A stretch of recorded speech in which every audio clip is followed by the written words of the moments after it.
नमस्कार, घड़ी में 5 बज चुके हैं। अब वक्त हो चला है न्यूज आवर के विशेष कार्यक्रम नेशनल आवर का। आज नेशनल आवर में चर्चा का विषय है यूपी में बाबा साहब भीमराव अंबेडकर मामले को लेकर बसपा का प्रदर्शन। लेकिन सबसे विचित्र बात यह है कि बसपा प्रमुख मायावती और उनकी पार्टी के नेता इस मुद्दे पर बीजेपी से ज्यादा कांग्रेस के खिलाफ मुखर दिखाई दे रहे हैं। आखिर ऐसा क्यों है? आज इसी मुद्दे पर करेंगे चर्चा। तो आइए शुरू करते हैं।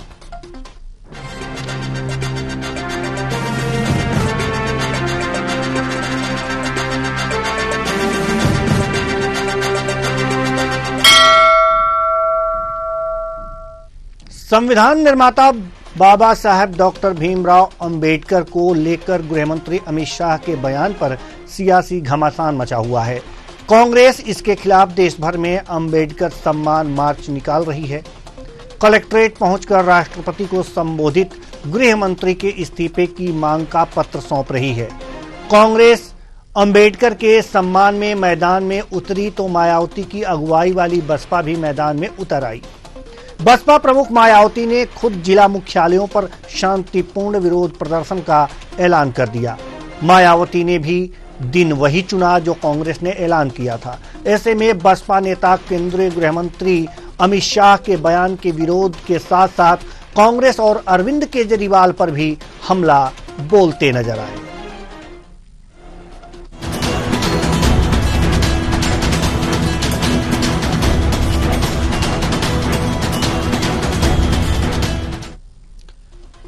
कांग्रेस और बसपा के विरोध प्रदर्शन के बीच मायावती के भतीजे और उनके उत्तराधिकारी आकाश आनंद ने लोकसभा में विपक्ष के नेता राहुल गांधी और प्रियंका गांधी अरविंद केजरीवाल पर हमला बोला है।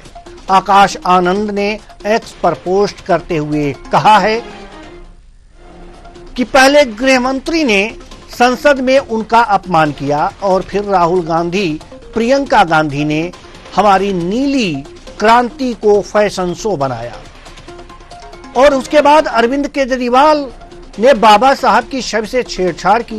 वोट के लिए बाबा साहब के नाम का इस्तेमाल आजकल फैशन हो गया है, ये आकाश आनंद ने कहा एक्स पोस्ट पर। बसपा का विरोध प्रदर्शन भी है तो अंबेडकर पर गृह मंत्री के बयान के विरोध में, लेकिन आकाश के निशाने पर राहुल प्रियंका रहे। खुद मायावती भी बीजेपी और कांग्रेस को एक ही थाली के चट्टे बट्टे बता चुकी हैं। पहले मायावती, अब आकाश आनंद। अंबेडकर के मामले पर बसपा के नेता बीजेपी से ज्यादा कांग्रेस के खिलाफ मुखर नजर आ रहे हैं। सवाल है इसके पीछे क्या है?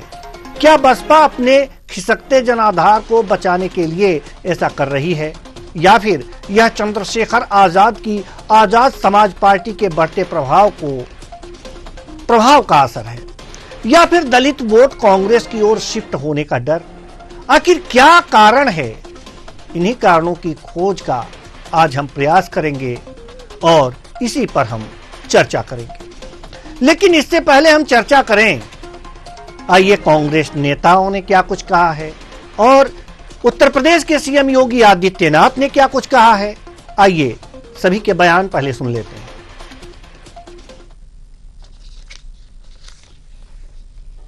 आदरणीय गृह मंत्री जी के बयान को आधा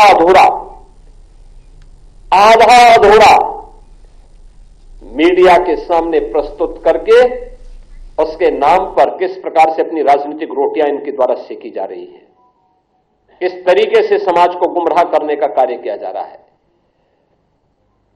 अपने किए हुए पर पर्दा डालने के लिए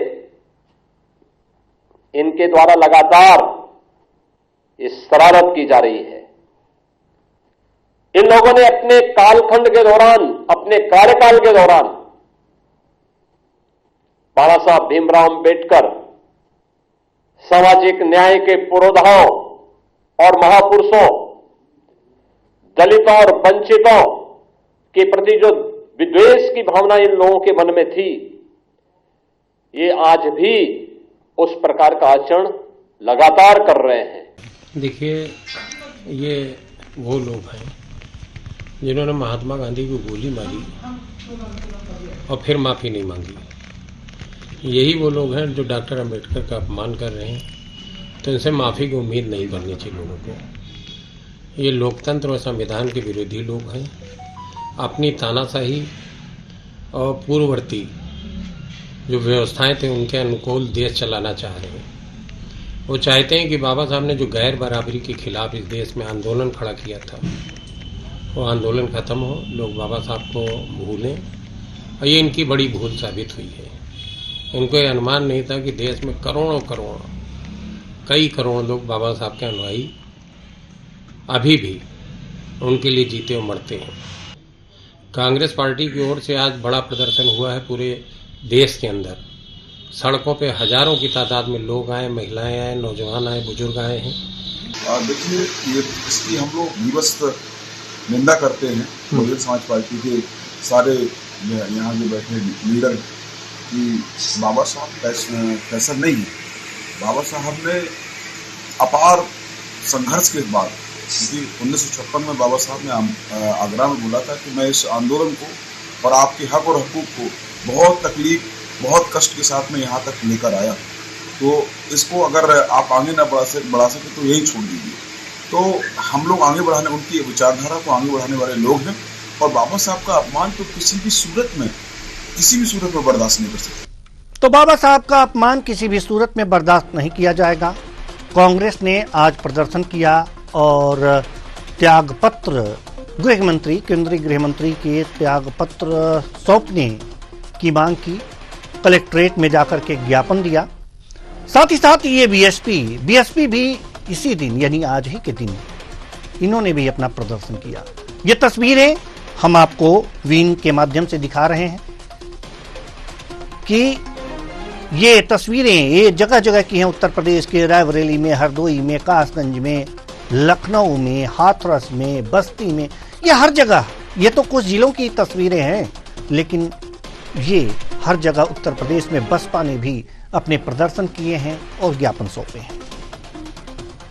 आज हम इसी मुद्दे पर चर्चा करेंगे कि आखिर जो अपमान की बात कही जा रही है, बीजेपी कह रही है कि कुछ अंश को काट करके दिखाया गया है और उसको बिना वजह बतंगड़ बनाया जा रहा है। और जो बतंगड़ बना है उसमें कांग्रेस भी ये कह रही है कि अपमान हुआ है, बीएसपी भी कह रही है अपमान हुआ है, लेकिन बीजेपी और कांग्रेस दोनों पर प्रहार कर रही है। आखिर ये राजनीति क्या है, इसे समझने का प्रयास करेंगे। और उसके लिए हमारे साथ मेहमान जुड़े हुए हैं, उनसे आपका परिचय करा दें। तमजीद अहमद जी, प्रवक्ता कांग्रेस, बहुत बहुत स्वागत है आपका हमारे इस कार्यक्रम में।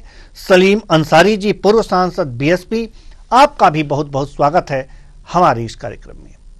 चर्चा की शुरुआत हम सलीम अंसारी जी, पूर्व सांसद बीएसपी, आपसे ही शुरुआत करेंगे और भी मेहमान जैसे ही आएंगे उनसे परिचय कराएंगे, उनसे भी प्रश्न होंगे। लेकिन सबसे पहले आप ये बताइए कि कांग्रेस ने पहले ऐलान कर दिया कि हम फला दिन को प्रदर्शन करेंगे, धरना देंगे, प्रदर्शन करेंगे और ज्ञापन देंगे, माफ कीजिएगा, धरना नहीं, ज्ञापन देंगे। और उसी दिन बीएसपी ने भी ऐसा ऐलान कर दिया। आखिर अलग अलग दिन क्यों नहीं चुना गया, ये कहीं दिन क्यों चुन लिया गया? जी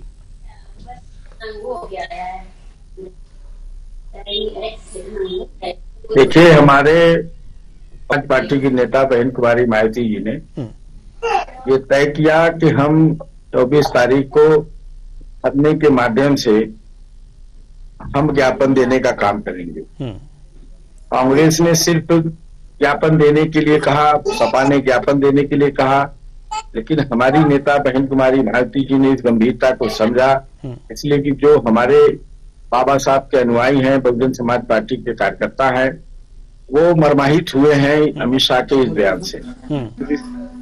इसलिए आज बहुत आक्रोशित थे लोग, लेकिन बहन जी का ऐसा निर्देश था कि कोई भी हमें अराजकता नहीं फैलाना है, हमें ढंग से अपना विरोध करना है। और आज लाखों लोग सड़कों पे निकले। मैं मऊ में खुद था चीफ गेस्ट। मऊ जनपद में आज की तारीख में इतना बड़ा धरना कभी नहीं हुआ था, शांतिमय ढंग से हुआ। और सुबह हमारे साथी आए और शाम को 4 बजे 3:30 बजे ये धरना खत्म हुआ। जहां तक कांग्रेस की बात है, कांग्रेस तो हमेशा से बाबा साहब की विरोधी रही है।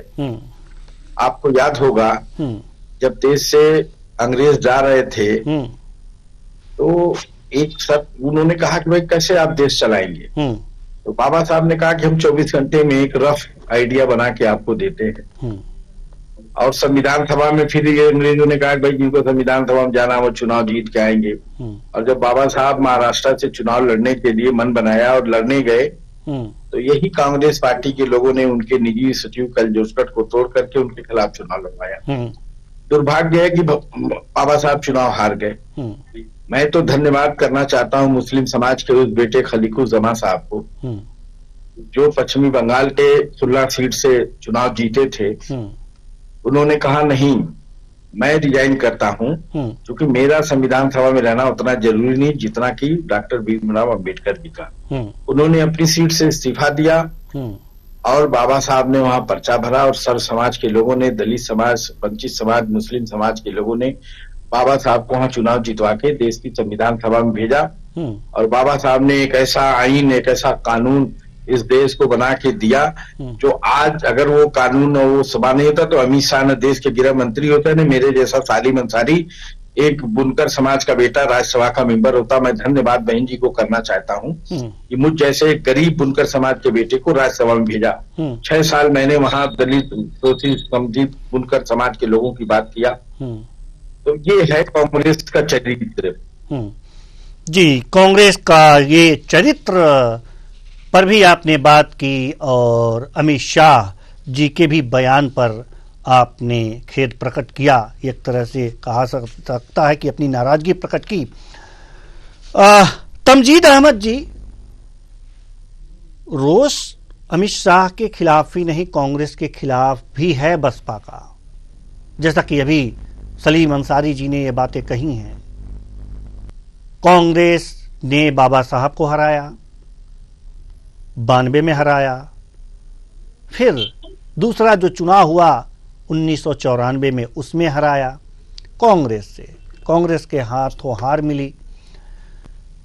साथ ही साथ एक बात और इन्होंने कही है जो आकाश आनंद जी ने कही है कि नीली क्रांति को नुमाइश का माध्यम बना दिया गया है, फैशन शो बना दिया गया है टी शर्ट पहन करके। क्या कहेंगे इस पर?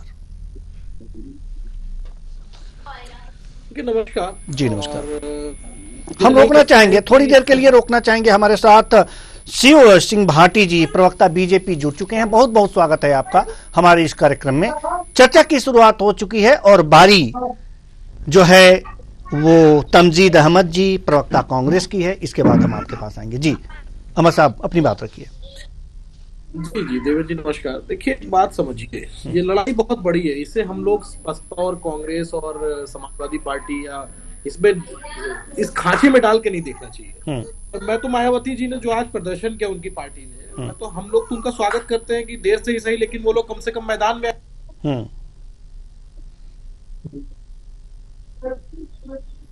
जी, देर से ही सही लेकिन मैदान में आए। लेकिन इसके बाद जी आपकी आवाज साफ नहीं आ पा रही थी, तो जी हाँ, मैं कह रहा हूँ कि मायावती जी भी आंदोलन में आई है तो उनका भी स्वागत है इस आंदोलन में। राहुल गांधी जी ने बड़ी लकीर खींच दी है। जिस तरीके से संसद के अंदर संविधान निर्माता के साथ अपशब्द का इस्तेमाल किया गया, वो भी देश के गृह मंत्री, जिस तरीके से अपमान किया गया पूरे देश के वंचितों का, गरीबों का, शोषितों का, दलितों का, अकलियतों का, सबका अपमान किया गया इस तरीके से, और अभी तक माफी नहीं मांगी गई है और ना तो प्रधानमंत्री मोदी जी ने उनको कैबिनेट से निकाला है। तो बहुत सवाल खड़े हुए हैं। निश्चित रूप से मायावती जी आई है, उनका स्वागत नहीं, स्वागत तो आप कर रहे हैं ना, स्वागत तो आप कर रहे हैं। आपके इस काम के लिए बीएसपी शाबाशी नहीं दे रही है, क्योंकि नहीं, बीएसपी भी ये कह रही है कि नीली टी शर्ट पहन करके, नीला पोशाक, हमारी नीली क्रांति को आप लोगों ने फैशन शो बना दिया है। बीएसपी तो ये नहीं, देखिए हुआ क्या देवेंद्र जी, कांशीराम जी ने बहुत परिश्रम करके, बहुत मेहनत करके एक पूरा मिशनरीज लोगों को जोड़ के एक पार्टी बनाई जिसका कांग्रेस पार्टी ने हमेशा सम्मान किया। मायावती जी का हमेशा कांग्रेस पार्टी ने सम्मान किया। लेकिन विगत कुछ सालों में अगर आपने देखा हो, मायावती जी का जो रवैया रहा है। दलित आंदोलनों से एक तरह से उन्होंने अपने आप को मुंह मोड़ लिया था, दलितों के किसी भी मुद्दे पे वो साथ खड़े होने को तैयार नहीं थे। तो बहुत सारे इश्यूज दलितों के बीच में ये मैसेज चला गया था कि हमारा लीडर कहाँ से चले गए। मायावती जी खामोश हो गई, आकाश आनंद जी ने कुछ बयान दे दिए, आकाश आनंद जी ने भारतीय जनता पार्टी के खिलाफ कुछ लोकसभा चुनाव में बयान दे दिया तो उनको चुनाव प्रचार से हटा दिया गया। तो ये मैसेज जनता के बीच चला गया था कि कहीं ना कहीं बहुजन समाज पार्टी वही करती है जो भारतीय जनता पार्टी करती है। लेकिन इन सबकी चुनौतियों के बावजूद भी हम लोग इनके साथ। जी ठीक है, आएंगे आपके पास। कहने का तात्पर्य यह है कि आप कहना ये चाहते हैं कि जो बीजेपी है और ये बीएसपी है एक दूसरे की पूरक होती गई है, ऐसा संदेश लोगों के बीच गया है। शायद यही कहना चाहते हैं तंजीम अहमद जी। अगर मैं सही हूं तो आगे मैं बढ़ूं। नहीं, बिल्कुल बिल्कुल देवेंद्र जी, कहीं ना कहीं पब्लिक परसेप्शन ये क्लियर है कि मायावती जी वही करती है जो भारतीय जनता पार्टी आदेश देती है। तो क्या मतलब आपका आज नहीं, तो क्या आज आपका जो प्रदर्शन करने का तारीख तय हुई थी, क्या बीजेपी के कहने पे बसपा आ रही है? आप ये मानते हैं? जी देवेंद्र जी, हमने आपसे कहा कि मायावती जी ने एक साहसिक निर्णय लिया है जी, देर से ही सही लेकिन एक साहसिक निर्णय लिया है। तो इसकी हम लोग सराहना करते हैं। तो मैं तो आपसे पहले कह चुका हूँ, चलिए ठीक है, साहसिक निर्णय है। जिस तरीके का दबाव भारतीय जनता पार्टी ने बना रखा है बहुजन समाज पार्टी पे, उसके बाद उन्होंने इतना निर्णय, बहुत साहसिक कौशल का उन्होंने प्रदर्शन किया और इसकी हमको सराहना करते हैं मायावती जी। स्वागत करते हैं कि राहुल गांधी जी ने जो लाइन खींची है, उस लाइन के नीचे आज सारी पार्टियां, पूरे देश के एक एक दल, एक एक संगठन आके खड़े हो। भले राहुल गांधी जी को उसके लिए मुकदमा झेलना पड़ा, भले राहुल गांधी जी को भारतीय जनता पार्टी ने प्रताड़ित किया, भले भारतीय जनता पार्टी ने उनको दी, लेकिन उसके बावजूद भी बाबा साहब के सम्मान में और भारतीय जनता पार्टी द्वारा उनके किए गए अपमान में के खिलाफ कांग्रेस पार्टी प्रशंसा आप कीजिए, बीएसपी की प्रशंसा कीजिए, बीएसपी की प्रशंसा आप कीजिए। मैंने आपसे कहा, नहीं ठीक है कीजिए, लेकिन बीएसपी आपकी प्रशंसा नहीं कर रही है। चलिए हम आगे चल रहे हैं। शिव सिंह भाटी जी, प्रवक्ता बीजेपी, बड़ी देर से इंतजार कर रहे हैं। शिव सिंह जी, सवाल यहां पर यह है कि अमित शाह जी ने कुछ बयान दिए संसद में और उसको लेकर के बाबा साहब भीमराव अंबेडकर के अपमान की बातें उठने लगी हैं।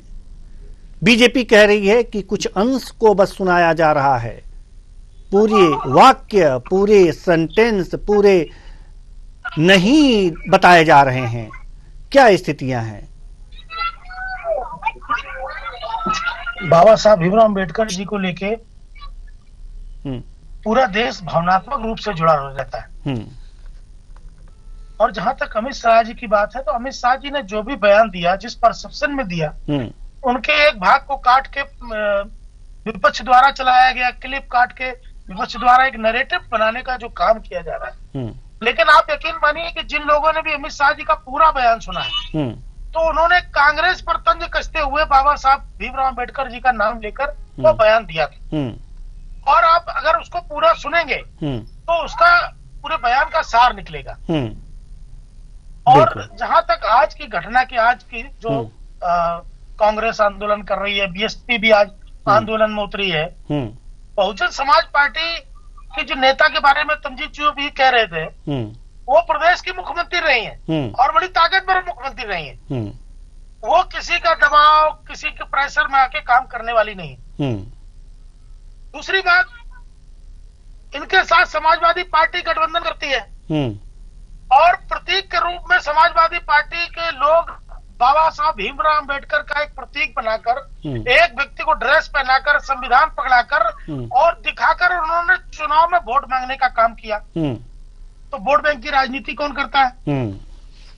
भारतीय जनता पार्टी एक बार भी कहीं, भारतीय जनता पार्टी तो बाबा साहब के सम्मान के साथ हमेशा जुड़ी रही। आजादी के बाद से जो उनको सम्मान नहीं मिला, लेकिन जब जब भारतीय जनता पार्टी को मौका मिला, वह चाहे बाहर से समर्थन करने वाली जनता दल हो, उस समय बाबा साहब भीमराव अंबेडकर को भारत रत्न दिलाया गया।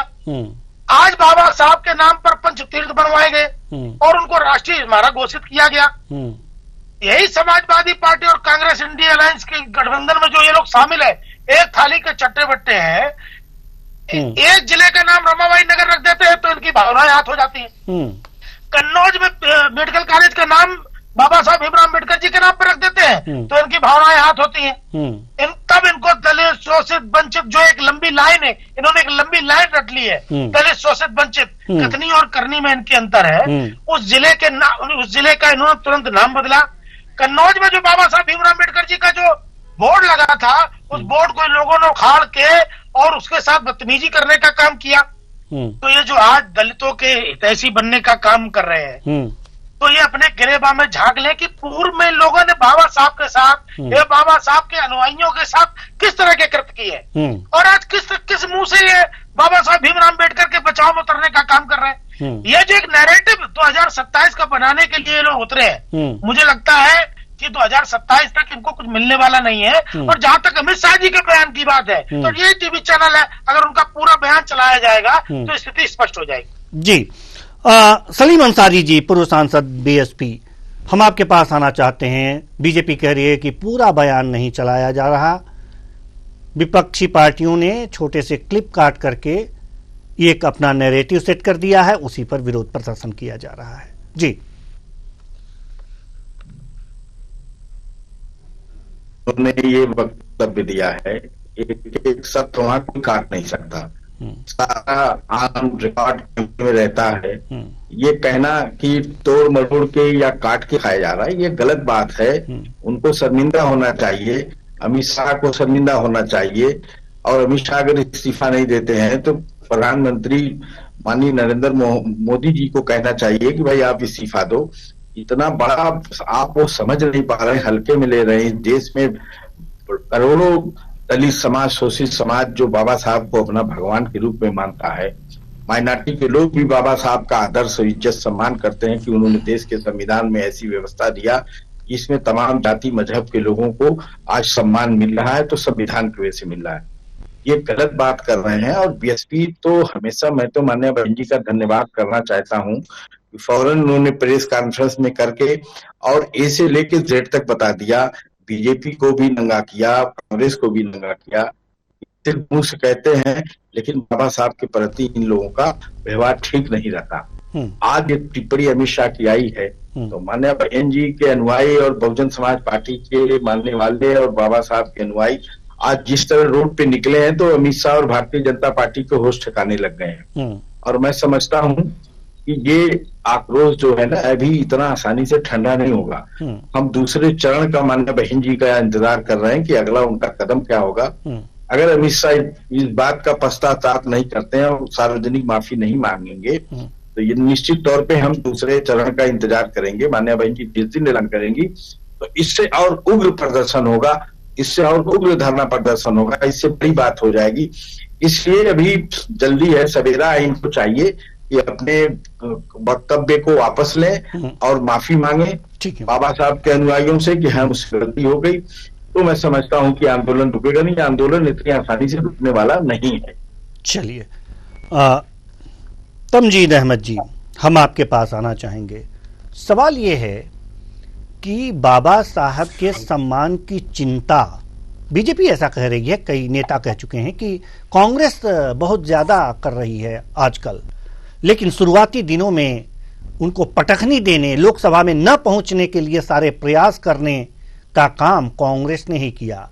1952, 1954 में जो लोकसभा के चुनाव हुए थे, उसमें कांग्रेस ने ही बाबा साहब को हराया था और जवाहरलाल नेहरू जी ने प्रचार प्रसार भी किया था उनके खिलाफ।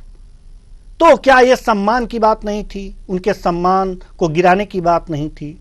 छोड़ दिया जाता तभी, अगर जो इतना ही सम्मान करती कांग्रेस तो। देवेंद्र जी देखिए, देश के अंदर लोकतंत्र था, चुनाव होते थे, सही बात है कि बाबा साहब ने भी चुनाव लड़ा, वो कुछ छोटे से चुनाव हार गए। उसके बाद राज्यसभा में नेहरू जी लेके आए, हमारे देश के प्रथम प्रधानमंत्री नेहरू जी राज्यसभा लेके आए। ये भारतीय जनता पार्टी कभी नहीं बनाएगी। उन्हें संविधान सभा का अध्यक्ष बनाया है। आज जो देश के अंदर जो संविधान जिसके खिलाफ आरएसएस और भारतीय जनता पार्टी आज से नहीं है, तब से उस संविधान को लागू पूरे देश के अंदर।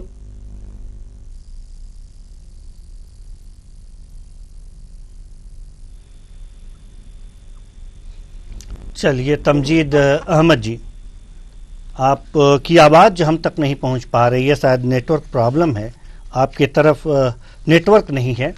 तो इसलिए अब रुख करेंगे हम शिव सिंह भाटी जी, प्रवक्ता बीजेपी। जैसा कि ये तमाम बातें हो रही हैं, कांग्रेस पर तमाम आरोप भी लग रहे हैं और एक तरह से ये कहा जा सकता है कि बसपा एक तरह से उतारू है। अब अगला कदम भी वो उठाएगी। अमित शाह से त्यागपत्र की मांग की जा रही है।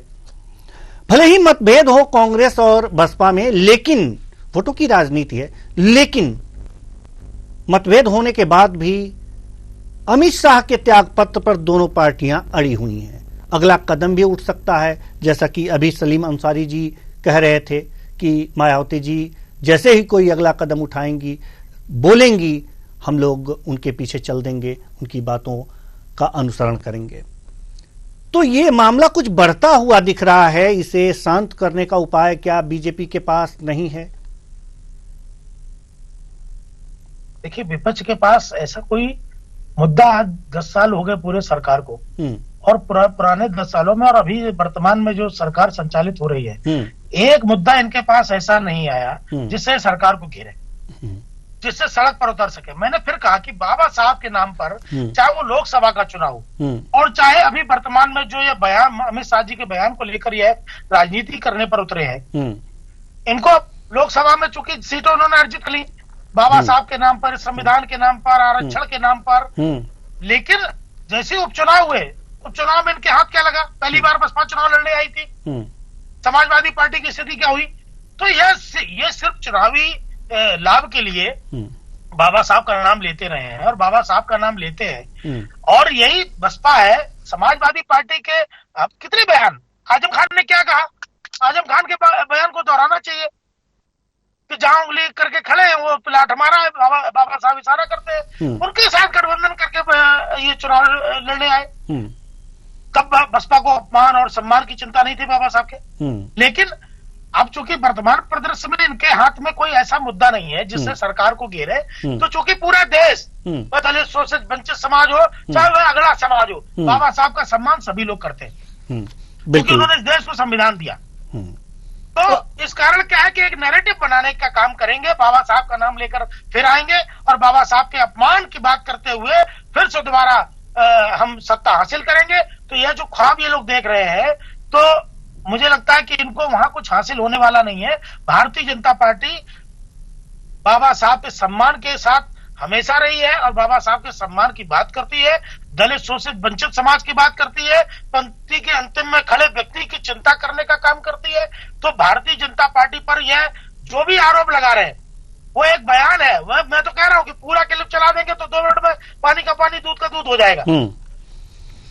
चलिए, तो कुल मिलाकर के जो स्थितियां हैं वो इस तरह की हैं कि बीजेपी का कहना है कि ये नैरेटिव सेट किया जा रहा है। ऐसा कुछ भी उस बयान में नहीं है जिससे कि बाबा साहब का अपमान हो, लेकिन जो विपक्षी पार्टियां हैं वो अड़ी हुई हैं त्यागपत्र पर। चूंकि अब समय नहीं है, नहीं तो इस चर्चा को और आगे बढ़ाते। बहुत बहुत धन्यवाद सभी मेहमानों का, आप आए और अपने अपने विचार साझा किए। तो राजनीति है अंबेडकर का अपमान और सियासी घमासान। सियासी घमासान इसलिए कि अंबेडकर के नाम पर जो वोट हासिल करने होते हैं ना, ये बहुत महत्वपूर्ण होते हैं। बाबा साहब भीमराव अंबेडकर जो संविधान के निर्माता माने जाते हैं, उनका अपमान करने का साहस किस पार्टी में हो सकता है, किस नेता में हो सकता है? नहीं हो सकता। लेकिन अपमान की बातें सामने आई हैं। अगर जो अपमान की बातें सामने आ रही हैं या नैरेटिव सेट किया जा रहा है, तो इसके पीछे एक गहरी राजनीति है। एक समूह है, एक वर्ग है, निर्बल वर्ग है, जो बाबा साहब भीमराव अंबेडकर को अपना आदर्श मानता है।